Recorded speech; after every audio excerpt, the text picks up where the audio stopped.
नागपूरच्या दीक्षाभूमी इथून काँग्रेसची संविधान सत्याग्रह पदयात्रा सुरू झाली आहे। दीक्षाभूमी ते सेवाग्राम अशी संविधान सत्याग्रह पदयात्रा असेल।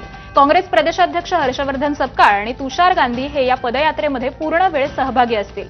2 ऑक्टोबरला ही पदयात्रा सेवाग्राम इथल्या गांधी आश्रमामध्ये पोहोचणार आहे। आणि आज संदर्भातले अपडेट घेऊयात। आपले प्रतिनिधी तुषार कोहळे सध्या आपल्यासोबत आहेत।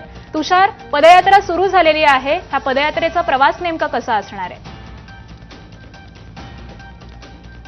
नागपूरच्या दीक्षाभूमीतनं ही पदयात्रा सुरू झालेली आहे। या पदयात्रेला नाव देखील विशेष पाहायला मिळतं, संविधान सत्याग्रह पदयात्रा। आणि आपण बघू शकतो की सध्या ही पदयात्रा वर्धा रोडच्या मार्गे सेवाग्रामसाठी पुढे जाताना दिसत आहे।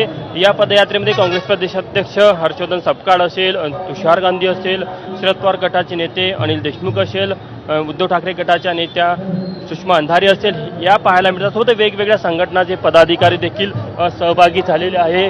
आणि एकंदरीत जर आपण का बघितलं तर मोठ्या संख्येने काँग्रेसचे कार्यकर्ते देखील आपल्याला पाहायला मिळत आहे।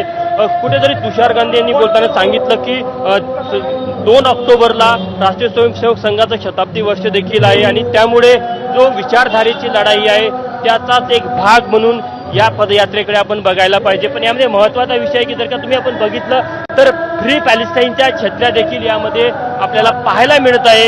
या छत्र्यावर जो मॅसेज देण्यात आलेला आहे तो फ्री पॅलेस्टाईन अशा प्रकारे दिलेला आहे। त्यामुळे भारत सरकारची जी आंतरराष्ट्रीय स्तरावरची जी भूमिका आहे त्याला घेऊन आता निश्चितच या पदयात्रेच्या माध्यमातून जे समर्थन केलं जात आहे की पॅलेस्टाईनला फ्री करावं, त्याला घेऊन मोठी चर्चा रंगणार आहे। आपण बघू शकतो की या पदयात्रेमध्ये मोठ्या संख्येने नागरिक जरी दिसत असले तरी पॅलेस्टाईनचा झेंडा असताना पॅलेस्टाईनचा मॅसेज असलेल्या छत्र्या देखील घेऊन काही नागरिक त्यामुळे या पदयात्रेला तुषार सुरुवात झालेली आहे। या संदर्भातले अपडेट आपल्याकडून वेळोवेळी जाणूनच घेत राहू।